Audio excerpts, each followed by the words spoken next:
एकदा का माणसाला बोध झालं, सद्गुरु बोध जेव्हा झाला तेव्हा चौ देहाचा अंत आला. म्हणजे स्थूल, सूक्ष्म, कारण, महाकारण चारही देहाचं निरसन होतं. आपल्याला चार देह आहेत. स्थूल आहे, सूक्ष्म आहे, कारण, महाकारण आणि ज्ञान कैवल्य अशा आपल्या देहाच्या अवस्था आहेत. तर ज्या वेळेला आपल्याला बोध आपल्या अंतःकरणामध्ये ठसला जातो किंवा बोधाची अनुभूती आपल्याला येते, त्यावेळेला माणसाकडनं राग, द्वेष, विषय सगळे सोडून पळतात. आणि म्हणून गौतम बुद्धाने काय केलं तर पिंपळाच्या झाडाखाली काय केले, तपश्चर्या केली. आणि पिंपळाच्या झाडाला फळं नाही, फुलं नाही, काय नाही. म्हणजे काय, कुठल्याच प्रकारची अपेक्षा नाही. नाहीतर एखादा माणूस आंब्याच्या झाडाखाली बसला तपश्चर्या करायला तर वरतून आंबा पडतो का त्याची वाट बघतो. याचा अर्थ असा आहे की जो बोधिवृक्ष, त्याला नाव काय दिलं, बोधिवृक्ष, म्हणजे त्या पिंपळाच्या झाडाखाली त्या गौतम बुद्धाला बोध झालं. बोध काय झालं की अहम ब्रह्मास्मी, आपणच परब्रह्म आहोत. तसं आपल्याला जोपर्यंत आपण परब्रह्म आहोत ह्या बोधावर आपण आरूढ नाही तोपर्यंत मतामतांचा गलबला कोण आवरील कोणाला.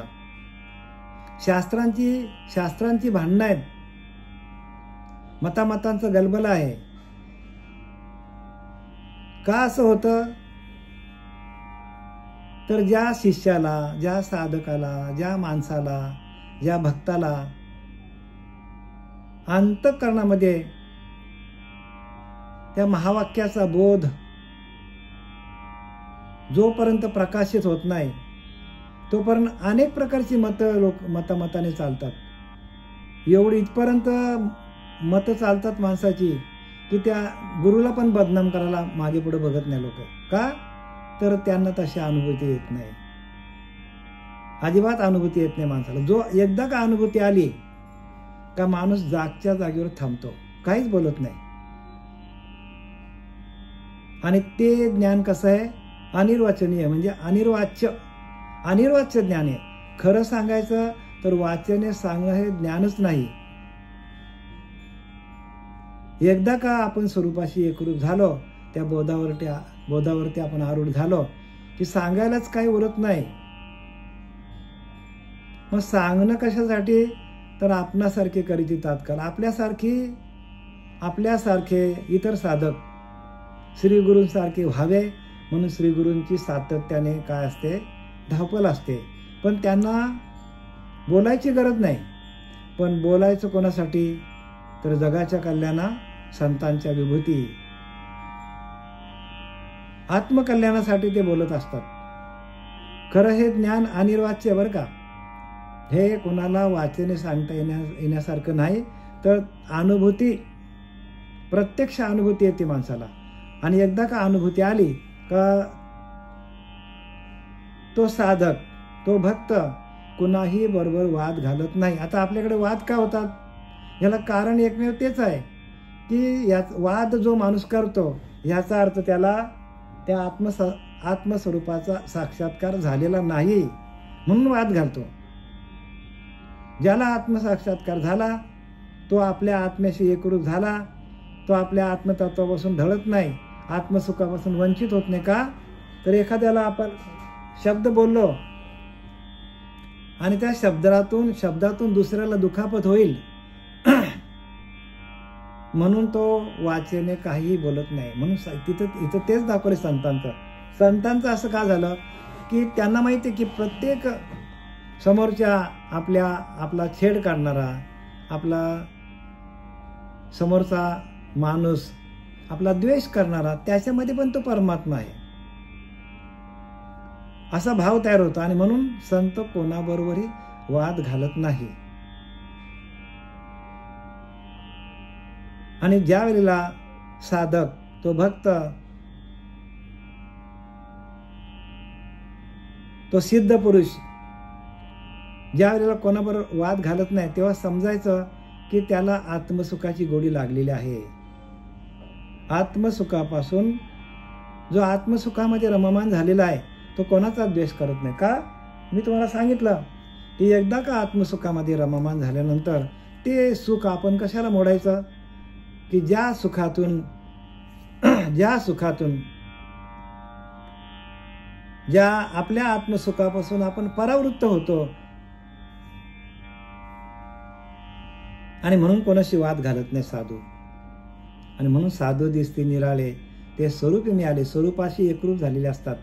आपल्याच आत्मतत्वाशी आपल्याच आत्मसुखामध्ये ते रममान झालेले असतात आणि म्हणून कोणालाही वाईट बोलत नाही. आणि त्यांचे विचार हे आपल्याला नाथबाबांनी आपल्याला या 22व्या अध्यायामधील श्लोक क्रमांक 57 आणि 58 मध्ये नमूद केलेले आहेत. आणि प्रत्यक्ष हे नाथबाबांचे अनुभव आहेत बरं का. नाथबाबांकडे सगळं होतं, मूळचे श्रीमंत, पण ते कोणावरही ओरडले नाही. ह्याला कारण, एकमेव कारण काय? आपण बोध घ्यायचं बरं का. आपण पण कोणावरही ओरडायचं नाही, कोणाशी वाद घालायचं नाही. आपण कमीपणा घ्यायचो. लिहिले की नाही, महापुरे झाडे जाती परंतु लवाले वाचती व वाकती आणि वाचती पण. महापुरे झाडे जाती, मोठं मोठं पूर आलं तर मोठी मोठी झाडं वाहून जातात. 300 वर्षाची 400 वर्षाची अगदी जुनाट झाडं पण वाहून जातात. जे ताट असतात ते वाहून जातात. आणि जे नम्र होतात लव्हाले वाचती. लव्हाले बघितलं का? लव्हाला कसा असतो बघितलं का? या खाडीच्या किनाऱ्याला या, तुम्हाला लव्हाले दाखवतो किती आहेत बघा आपल्या. आम्ही ते लव्हाले पहिल्यांदा कापून आणायचो गुरांसाठी. ते असे वागतात आणि पूर आहे तोपर्यंत असे वागतात आणि पूर निघून ओसरला की लगेच ते उभे राहतात. तसं आपण वाकायला शिकायला पाहिजे. आपण वाकलो तर आपण वाचू. प्रत्येकाने नमूद करून घ्या बरं का, ही गोष्ट आपल्या अंतःकरणामध्ये नमूद करून घ्या की प्रत्येक ठिकाणी वाकायला शिका. म्हणून पंढरीच्या लोका नाही अभिमान पाया पडते. एकमेकाला पाया पडतात हो, डोकंच टेकतात एकमेकाच्या पायावर. का? अभिमान जाण्यासाठी. अभिमान हाच माणसाचा सगळ्यात मोठा शत्रू आहे. सगळ्यात मोठा शत्रू कोणता आहे? म्हणून नवल अहंकाराची गोठी, विशेष न लगे अज्ञानाच्या पाठी, सज्ञानाच्या झोंबे कंठी, नाना संकटे नाचवी. अनेक संकटामध्ये माणसाला नाचवतो अभिमान. नवल अहंकाराची गोठी, ज्ञानवरा सांगतात अहंकाराचा नवल आहे होय. तो काय करतो? सज्ञानाच्या झोंबे कंठी, ज्ञानी माणसाचा बकुंडी पकडतो, गळाच पकडतो ज्ञानी माणसाचा. सज्ञानाच्या झोंबे कंठी आणि अनेक संकटामध्ये त्या ज्ञानी माणसाला अडकवतो अभिमान. विशेष न लगे अज्ञानाच्या पाठी, अज्ञानी माणसाच्या पाठीमागे अभिमान जात नाही. का? अज्ञानी माणसाला काही कळत नाही, तो नम्रतेने वागतो सगळ्यांना, कारण त्याला कळतच नाही. आणि ज्याला ज्ञान झालं त्याला मग तो गर्वाने फुगतो. आणि एकदा का गर्व माणसाच्याकडे आला तर मग तो काय करतो? नाचवतो माणसाला. आणि म्हणून इथं काय लिहिले की बोध. माझा सांगण्याचा उद्देश काय? की ज्याला बोध झाला त्या बोधावरती आरूढ झाल्यानंतर आपला अहंकार जातो. आणि एकदा का म्हणजे याचा आपण ओळखायला पाहिजे की जो माणूस आपल्यावर ओरडतो, आपल्याशी भांडतो, आपल्याशी वाद घालतो, त्या माणसाकडे तो बोध नाही, त्याला ते ज्ञान नाही असं समजायचं आणि आपण हात जोडून बाजूला व्हायचं. कारण आपण वाद घालू शकतच नाही. भगवंताची कृपा झाल्याशिवाय भगवंताचीच कृपा व्हायला लागते, तेव्हा हे ज्ञान प्राप्त होतं. भगवंताची कृपा झाली तर आपल्याला तसा श्रीगुरु भेटतो. आणि तसा श्रीगुरु भेटला का तो श्रीगुरु काय करतो? आपल्याकडे ठेवत नाही बरं का. तो आपल्या भगवंताशी, म्हणजे भगवंत म्हणजे आपल्या अंतरीच्या अंतरात्म्याशी एकरूप आपल्याला करून देतो. आणि जर शहाण्या साधकाने जर आपल्या अंतराच्या अंतरात्म्याशी एकरूप झाला तर आपले सगळे विकार, आपले दुःख विकार, आपलं येणं जाणं, जन्ममरणाचा फेरा, सगळ्या गोष्टी इथं काय होतात? बाद होतात सगळं बरं का. नाम काय आहे तर एकमेव असं औषध आहे की नामातून आपल्याला सगळे रोग बरे होतात. सगळ्या रोगांवर एकच औषध, नाम. आणि तो साधू संतांनी वापरला आणि ते या भवसागरातून तरून गेले. आपल्यालाही तरायचं असेल तर सातत्याने नामचिंतन करा, नामाशी एकरूप व्हा. शुद्ध बोलती शास्त्रार्थ, अर्थ ती तुका अनर्थ. त्या अनर्थी जो करी निवृत्त, त्या ते द्वेषाते ते मूर्ख. जे शास्त्रात वाद करतात ते अनर्थच करीत असतात हो. शास्त्रामध्ये वाद घालतात. वाद घालणं म्हणजे अनर्थ हो. एखादा माणूस वाद घालायला लागला, वादातून काय होतो तर वादातून अनेक प्रकारचे विचार बाहेर पडतात, चांगले वाईट. मग एखादा शब्द माणसाकडनं वाईट गेला रागाच्या भरात तर मग कायमचाच माणूस दुरावला जातो. म्हणून शब्द हाच अहंकार आहे. आमचे सच्चिदानंद सद्गुरू पांडुरंग देवेकर बाबा सांगायचे, अहंकार कशाला म्हणतात हो? तर आम्हाला सरळ सांगायचे, शब्द हाच अहंकार आहे. शब्दामध्ये अहंकार दिसतो. बोलताना, चालताना, भाषण करताना, प्रवचन करताना, कीर्तन करताना प्रत्येक शब्दामध्ये अहंकार माणसाचा लगेच दिसतो. आणि ज्याच्याकडे अहंकार नाही त्याच्याकडे नम्रता आहे. शब्दामध्ये नम्रता आहे. शब्दातूनच आपली पारख आहे. शरीरावरनं पारख नाही बरं का. एखादा माणूस शरीराने चाललाय आपल्या बाजूने, आपल्याला काय माहित तो कसा आहे, पण चुकून त्याला धक्का लागला आणि तो ओरडला का समजायचा. मग आपल्याला अहंकार कशातून दिसतो? त्याच्या शब्दातून आपला अहंकार दिसतो. म्हणून शब्द हे शस्त्र आहे, जरा जपून वापरा. प्रत्येकाने एकमेकाला गोडी गुलाबीनं, एखाद्याचा चुकला तर सांभाळून घ्या ना एकमेकाला. का आपल्याला हा परमार्थ पुढे चालवायचा आहे. परमार्थ काय करायचा, हा पुढं आणि हा परमार्थ सगळ्यात उच्च लेवलचा आहे बरं का. ह्याच्यानंतर दुसरा मार्गच नाही, एकच शेवटचा मार्ग. आणि ह्याला म्हणतात आत्मनिवेदन भक्ती. शेवटची भक्ती आहे. एकदा का तुम्ही तुमच्या अंतरात्म्याशी एकरूप झाला आणि त्याचं भजन चालू झालं तर आत्मनिवेदन भक्ती सहज आपल्याला प्राप्त होते. आणि ती कशी प्राप्त होते समर्थांनी लिहिलं आहे, जया अंतरी भगवंत अचल राहिला निवांत, तो स्वभावे जे बोलतो ते ब्रह्मनिरूप. स्वभावताच अंतरीचे धागे स्वभावताच बाहेर येते. जया अंतरी भगवंत, ज्याच्या आतमध्ये भगवंताचा आत्मसाक्षात्कार झाला. अचल राहिला निवांत, अचल होतो तो चलत नाही. निवांत होतो, शांत होतो, समाधानी होतो, सुखी होतो. सगळे बरं का, सगळे यमक त्याला लावले जातात. एकदा का आत्मसाक्षात्कार झाला. आणि म्हणून काय लोकांना साक्षात्कारी नाही झाला, त्यांच्याबरोबर वाद घालण्यात काही मजाच नाही होत. कारण त्यांचंही चुकत नाही. कारण काय चुकत काहीच नाही त्यांचं बरं का. त्यांचं काहीही चुकत नाही. कारण भगवंताची कृपा नाही हो. भगवंताची कृपा होण्यासाठी मग त्यांनी नामस्मरण भरपूर करायला पाहिजे. सातत्याने उठताना, बसताना, खाताना, पिताना, झोपताना चिंतन, रात्रभर जागृती, स्वप्न, सुसुप्ती या सगळ्या अवस्थेमध्ये काय लिहिले, नानाविषयी ठेवून मन जो करी माझे ध्यान अनुष्ठान. नानाविषयी ठेवून मन जो करी, म्हणजे विषयांवर ध्यान ठेवून माणूस जप केला तर त्याला ते प्राप्त होणार नाही. नानाविषयी ठेवून मन जो करी माझे ध्यान अनुष्ठान, तो जार स्त्री यशोधन माझं भजन ते नाही सांगतात. भजन कशाला म्हणतात, आसनी शयनी भोजनी विसर नाही माझ्या नामी. बघा, झोपताना, उठताना, बसताना, खाताना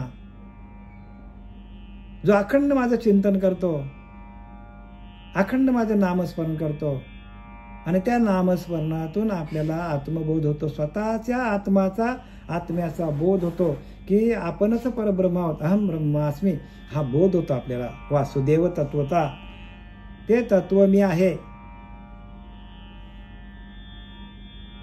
तर साधू हा क्षमाशीलतेने अनर्थ टाळतो. बघा, त्याच्याकडे क्षमा असते, शांती असते, दया असते.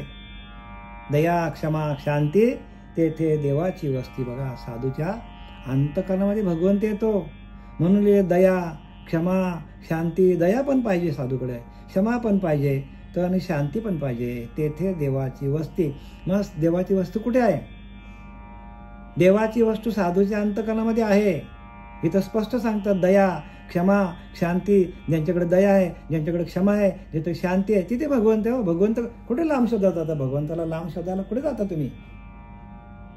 भगवंताला लांब शोधायची गरज नाही. आपण तिथे हजर नाही होत. आपल्या अंतःकरणामध्ये दोष आहेत. आपण कमी पडतो, आपला ध्यान कमी पडतो, आपला ज्ञान कमी पडतो, आपलं भजन कमी पडतो, आपली पुण्याई कमी पडतो. स्वतःची बरं का, सगळं स्वतःवर ओढून घ्या, दुसऱ्याला दोष देऊ नका. का आपल्या अंतःकरणामध्ये जो काय चाललेला आहे त्याला आपणच दोषी आहोत. त्याला कोण काढणार नाही हो. आपल्या अंतःकरणातलं मल आपल्या अंतःकरणाचा मल ज्याने त्याने स्वतःच काढायचा आहे. आणि ते श्रीगुरु ते कार्य करत असतात मल विक्षेप आवरण काढण्याचं. पण श्रीगुरूंच्या वचनावर आरूढ व्हायला पाहिजे. श्री गुरु वचन सद्गुरु वचन हृदय धरी, तोच मोक्षाचा अधिकारी. मोक्ष त्यालाच मिळतो श्री गुरु वचनावर जो आरूढ होतो. पण नुसतं वचन ऐकून फायदा नाही. श्रवण मनन केलेचे करे अति आदरे. म्हणजे श्री गुरु जे सांगतात ते श्रवण करायचं आणि त्याच्यावर मनन पण करायचं.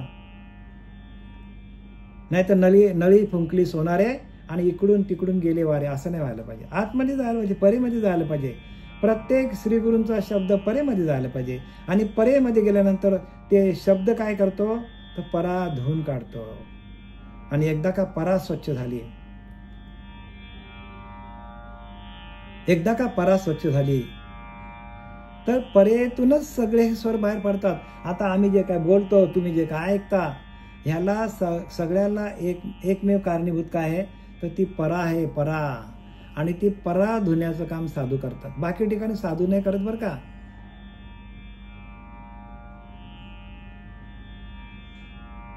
साधूचं हेच कार्य असतो की आपली परा, प्रत्येक साधकाची, प्रत्येक भक्ताची परा कशी स्वच्छ होईल. कारण सगळे विषय परेमध्ये बसले. आपल्या सगळे विषय कुठे आहेत? परेमध्ये बसले आहेत. म्हणून समर्थ रामदासाने लिहिलंय, परत्र साधने विना म्हणून एकी श्रवण. काय सांगतात बघा, किती स्पष्ट सांगतात समर्थ रामदास.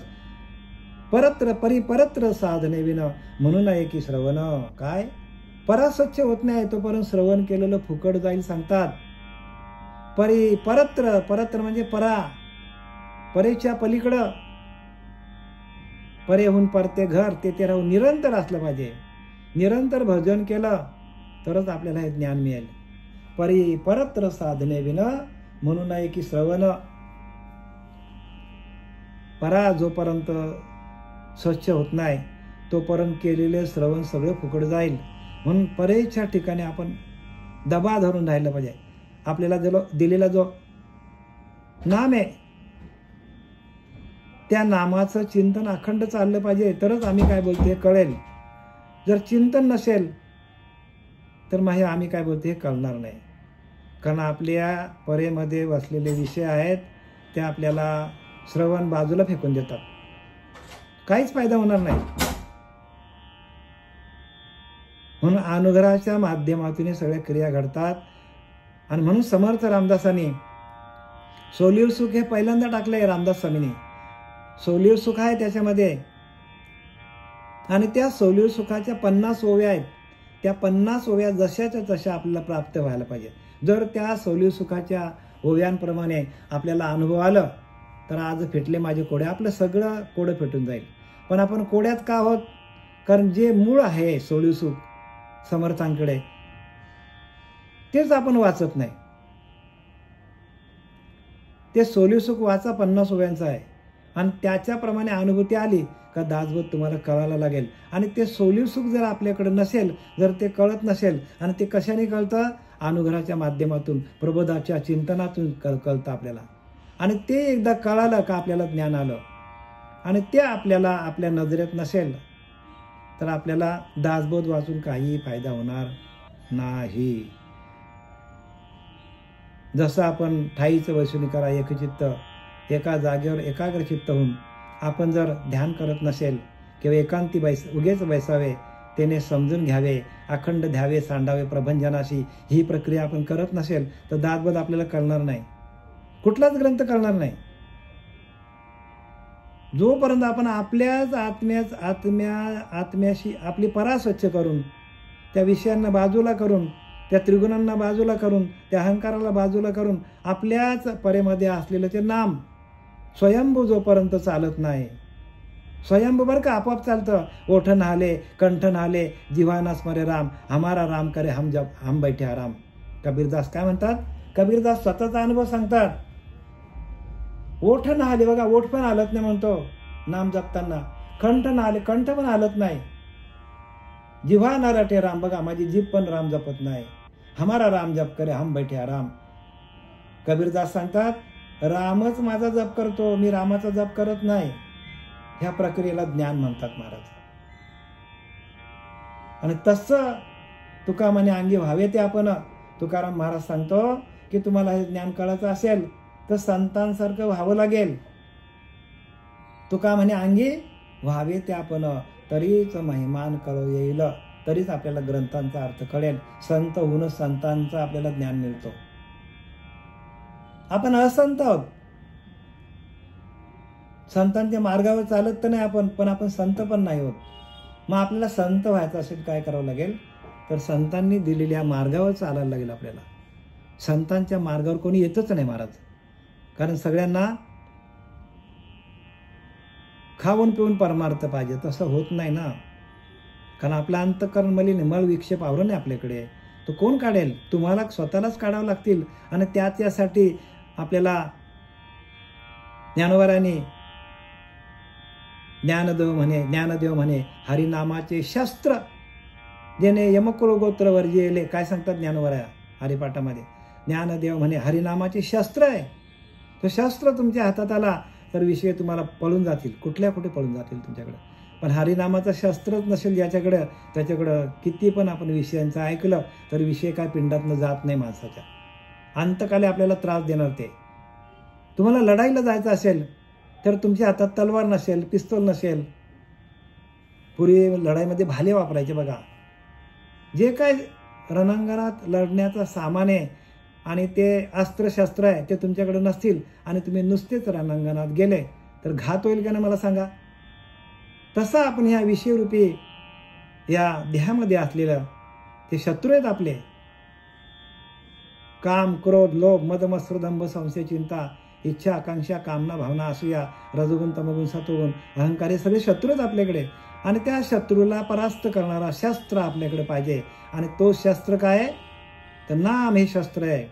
ज्ञानदेव म्हणे हरिनामाचे शस्त्र. बघा काय लिहिलंय बघा. प्रत्येक तुम्ही ओवीचा विवरण घ्या, आपल्या मताने अर्थ काढा त्याचा. पण अर्थ काढण्यासाठी श्री गुरूंची कृपा लागेल, नाम साधन लागेल, ध्यान लागेल, अन्यथा होणार नाही बरं का. अनेक प्रकारचे उपाय केले तरी हे ज्ञान प्राप्त होणार नाही. लिहून घ्या आमच्याकडनं. का? अनुभव आहे तो. सगळ्या संतांनी हेच लिहून ठेवलंय. पण आपण त्या संतांच्या मार्गावर नाहीच आहोत तर. आणि संतांचा मार्ग कोणी अवलंबन करत नाही. का? कठीण आहे जरा, जाचं काठी आहेत, माल घालायला पाहिजे. नको ते भक्षण आपल्याला करता येणार नाही. नको ते वाईट, डोळ्याने वाईट बघता येणार नाही, तोंडाने वाईट बोलता येणार नाही, कानाने वाईट ऐकता येणार नाही, हाताने वाईट करता येणार नाही. हिचंच तर परमार्थ आहे ना. तुमच्या इंद्रियांना जिंकणं, तुम्ही कारण इंद्रियांना जिंकून त्या विषयांना परास्त करून आपल्याला त्या परमात्म तत्वापर्यंत जाता येतो. आणि तत्वच आपल्या हातात नसेल, शस्त्रच आपल्या हातात, आपण कसं काय जिंकू मला सांगा? आपल्याला अजिबात जिंकता येणार नाही बरं का. म्हणून प्रत्येकाने हे शस्त्र तुमच्या हातात दिलेले आहे. ज्ञानदेव म्हणे हरिनामाचे शस्त्र ज्याने यमकुळ गोत्र वर्जिले. यमांच्या म्हणजे जे यम आहेत, यम कुठे आहेत? आपल्याकडे, आपल्या आतमध्येच यम आहेत ते. आता तुम्हाला सांगितलं ते. त्या यमांना परास्त करायचं असेल तर तुमच्याकडे हरिनामाचं शस्त्र पाहिजे. मंत्राने होणार नाही बरं का, शस्त्रच पाहिजे ते. आणि ते एकच आहे, हरिनामाचा एकच शस्त्र आहे. आणि ते शस्त्र संतांनी वापरलं. आणि आपल्यालाही संतांच्या मार्गावर चालून संतांनी जे शस्त्र वापरलं, जे तुकोबाराने वापरलं, जे ज्ञानोबाराने वापरलं, जे रामाने वापरलं. सद्गुरूला शरण गेले रामासी राम ठाऊक असता तर का शरण जाता वसिष्ठा? कशाला वसिष्ठांना शरण गेला? रामाला पण आत्मारामाची ओळख करून घ्यावं लागली. तुमच्या आमच्यासारख्याची काय भिशात? श्रीगुरूंना शरण गेल्याशिवाय श्रीगुरूंच्या वचनावर आपण आरूढ झाल्याशिवाय श्रीगुरूंच्या प्रत्येक वचनामध्ये ते ज्ञान आहे. आता तुम्हाला थोडक्यात सांगतो बघा.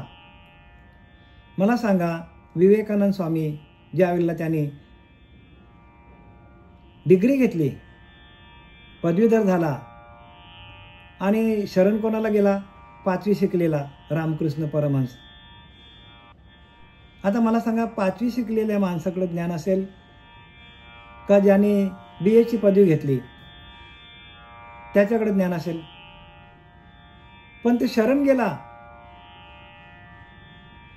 विवेकानंद स्वामी त्यांचे श्री गुरु रामकृष्ण परमहंस म्हणजे हंस आपल्याच संप्रदायातले बरं का, हंस संप्रदाय. सोहमहंसा तत्वमसी तेची परब्रह्म तूची आहेशी, विचार पाहता अशी स्थिती सहज होते. सहज त्यांची स्थिती झाली होती.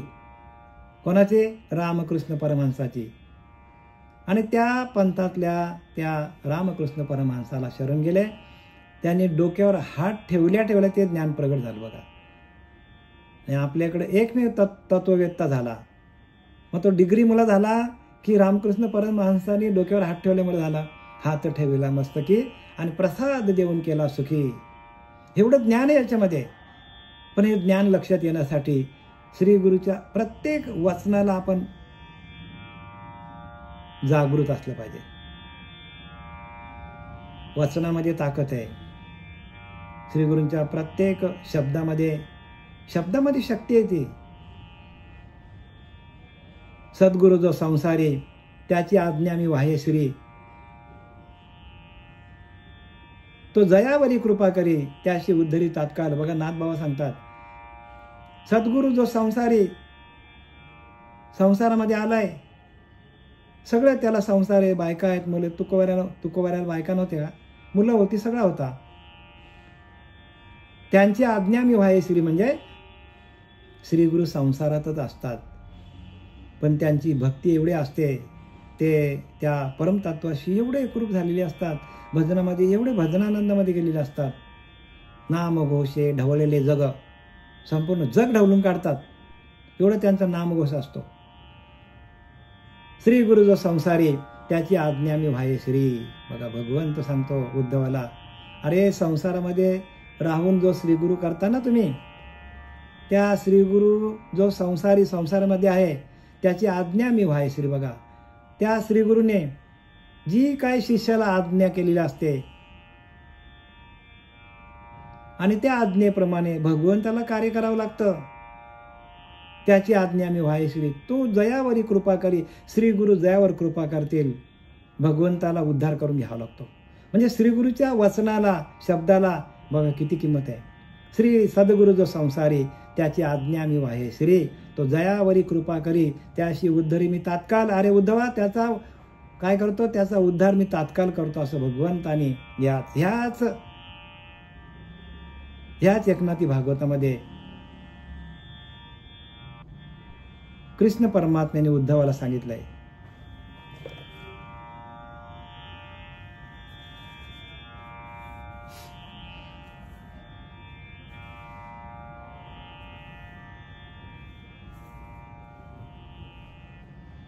पण लोक त्याला काही कळत नाही म्हणून त्याला उपवास करतात. पण या अशा संतांना लोक किंमत देत नाही, त्याचा उपवास करतात. तर ते उपवास करू नये असं सांगितले बरं का. सद्गुणी दोष आरोपिती, नाना परी निंदा करीती, तेने हित मानिती, चित्ते तारक निश्चित हे माझे. ते त्या सज्जनाच्या सद्गुणांवर दोषारोप करतात. बघा म्हणजे एखादा माणूस चांगला वागायला लागला की लगेच त्याची थट्टा मस्करी करतात सर्वसामान्य माणसं. तसं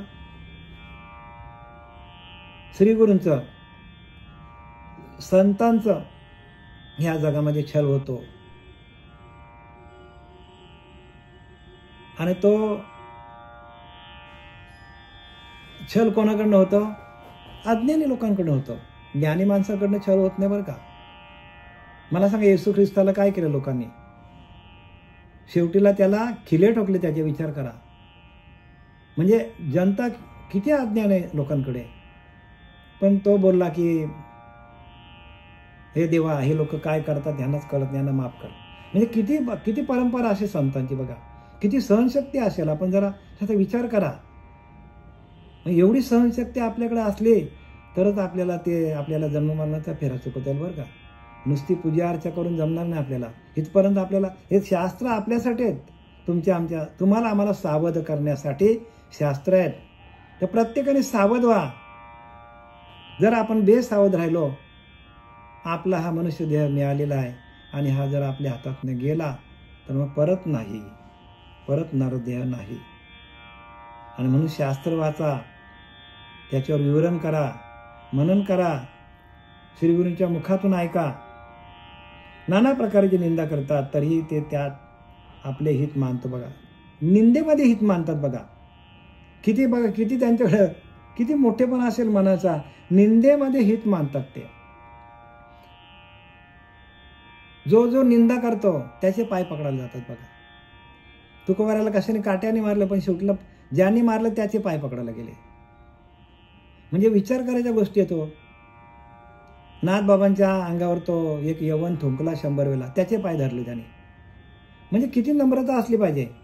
आणि ही नम्रता संतांकडे आलेलीच आहे संतांकडे. आणि आपण त्या संतांच्या पावलावर पाऊल ठेवून चाललो तर आपल्याला परमात्म्याची प्राप्ती सहज आहे. संत जसे वागले म्हणून संत ज्या मार्गाने गेले त्या मार्गाने आपल्याला जावं लागेल. पाठी येणे महर्षी आले, साधकाचे सिद्ध झाले. बघा, साधक होते तुमच्या आमच्यासारखे. कृष्ण परमात्मा साधक होता, राम साधक होता, वशिष्ठ मुनीचा. तुकारामाला साधक होते, बाबाजी चैतन्याचे. बघा ना, प्रत्येक ठिकाणी तुम्ही विचार करा की काय लिहिले त्यांनी. साधकाचे सिद्ध झाले. साधन करता करता साधकाचाच सिद्ध होतो पुरुष. पाठी येणे महर्षी आले, साधकाचे सिद्ध झाले. ब्रह्मविद थोरावले, येण्याची पंथे. म्हणजे त्या ब्रह्मज्ञानाला प्राप्त करून घेतलं. संतांच्या मार्गाला जाऊन येण्याची पंथे चालू जाता, न पडे गुंता कोठे काही. ह्याच पंथामध्ये आलो, आपल्याला कुठेच गुंता पडणार नाही, कुठेच गुंता पडणार नाही. पण आपण साधना करायला पाहिजे, गुरुच्या आज्ञेचं पालन करायला पाहिजे. आणि संत जे निंदा करतात आणि त्या निंदेतूनच आपला उद्धार होतो असं समजतात ते. निंदेतूनच उद्धार होतो. साधूची जेवढी निंदा होईल तेवढं साधूचं अंतःकरण काय होतो, कोमल होतो, शीतल होतो, शांत होतो. आणि त्या शीतलतेतून शांततेतून ते त्या शांती ब्रह्मापर्यंत पोचतात, शांत होतात. आणि शांत झाले की जागच्या जागेवर ते काय होतात, आपला देह ठेवायला जागच्या जागेवर ते कधीही तयार असतात. कापुराची वाती, उजळलेली ज्योती, ठाईच समाप्ती झाली, ठाईच समाप्ती.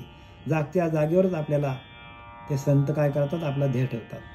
आणि तसं देह आपल्याला ठेवता येण्यासाठी आपण अक्षरब्रह्मयोग पण वाचतो ज्ञानेश्वरीमधला, आणि नाथांचा हा भागवत पण आपण वाचायला घेतलेला आहे. आणि यातील ओवी क्रमांक आपण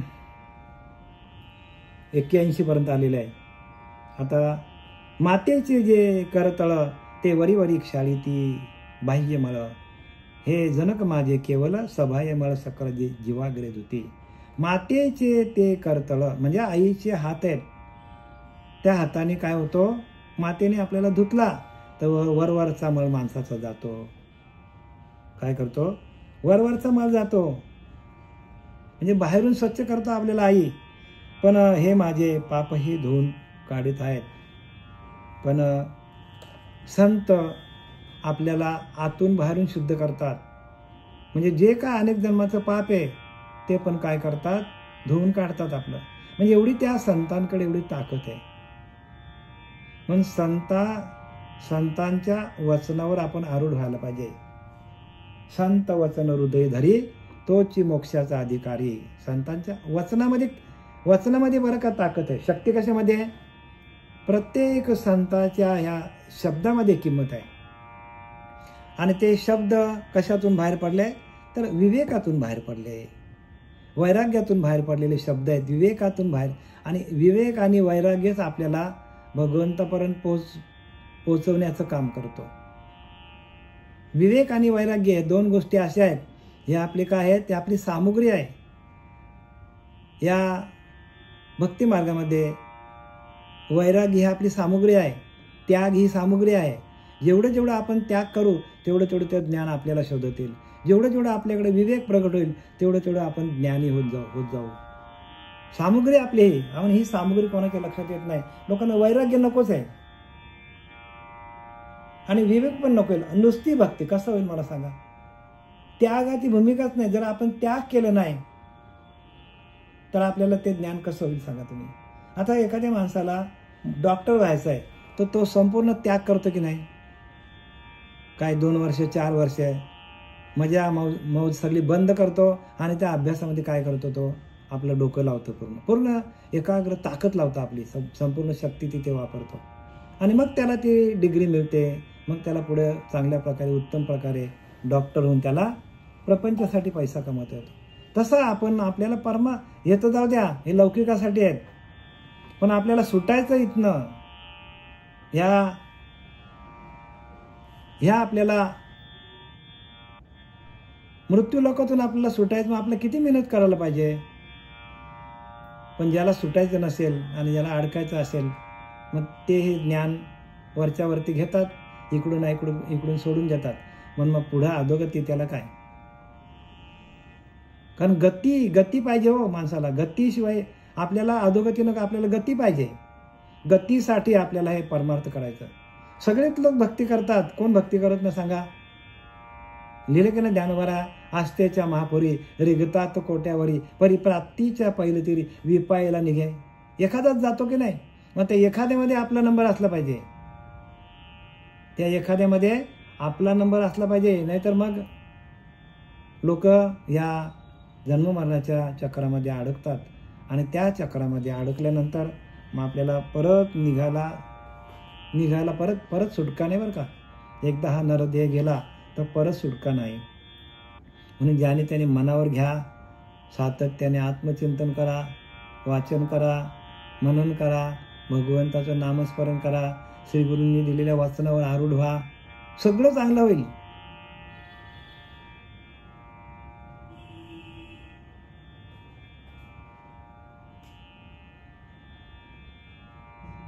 माता मला स्नान घालून माझे शरीर बाहेरून स्वच्छ करत होती, पण हे माझे पापही धुवून काढतात. बघा, सर्व लोक माझं पाप पण धुवून काढतात म्हणतो, कारण त्यांनी जर माझे दोष काढले तर माझे अंतरंग स्वच्छ होईल.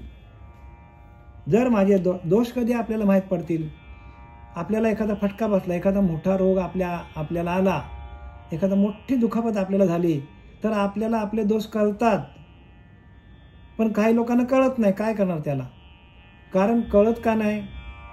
कळत नाही ह्याला कारण काय, तर आपले कर्म आपल्याला अडवतात. म्हणजे आपले कर्मच आपल्याला जन्माला घालतात पुढच्या. म्हणून कर्मी जे उरावे ते सुख दुःख फलावे.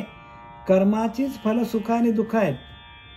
आपल्या वाट्याला सुख आलं चांगले कर्म, दुःख आलं वाईट कर्म समजायचं. मग या कर्माचं फल आहे. मग आपल्याकडनं जर चांगले कर्म झालं तर आपल्याला सुख मिळणार आहे, वाईट कर्म झालं तर दुःख मिळणार आहे. मग आपल्याला शास्त्र कळत नाही, श्रीगुरूंची आज्ञा कळत नसेल तर ह्याला कारण काय? आपले कर्म आपल्याला आडू येतात. आणि या कर्माला बाजूला करायचं असेल तर एकमेव उपाय एक भगवत भक्ती. म्हणजे भगवंताचं अखंड भजन करायला पाहिजे. जरी ठाकेना विरक्ती, जरी आपल्याला विरक्ती आली नाही तरी यथानुशक्ती भजन केलं पाहिजे. भजन, अखंड भजन व्हायला पाहिजे आपल्याकडनं. भजनावरती सगळं आहे बरं का. सगळं एकच औषध, सगळ्या रोगांवर एकच औषध आहे, ते म्हणजे हरिनामाचं भजन. आणि ते भजन जर आपल्याला सातत्याने जमलं तर आपल्याकडनं हळूहळू अनेक जन्मामध्ये झालेली पाप आपोआप बाजूला होतात. आपोआप बरं का. मनुष्य पैसा एकदम कमवतो का? काहीतरी छोटा मोठा धंदा करतो, मग हळूहळू धंदा वाढत जातो त्याचा, मग तो मोठा कोणतरी होतो व्यापारी. तसा आपल्याला हरिनामाचा धंदा आपण चालू केला आहे तर हरिनामाची कमाई आपल्याला करता यायला पाहिजे. आमचा हरिनामाचा धंदा, हरिनामाचा लिहिले की नाही. आता मला सांगा, सोनार होता, सोनार. त्या सोनाराने कसला व्यापार केला? सोन्याचा व्यापार केला नाही ना, हरिनामाचा व्यापार केला.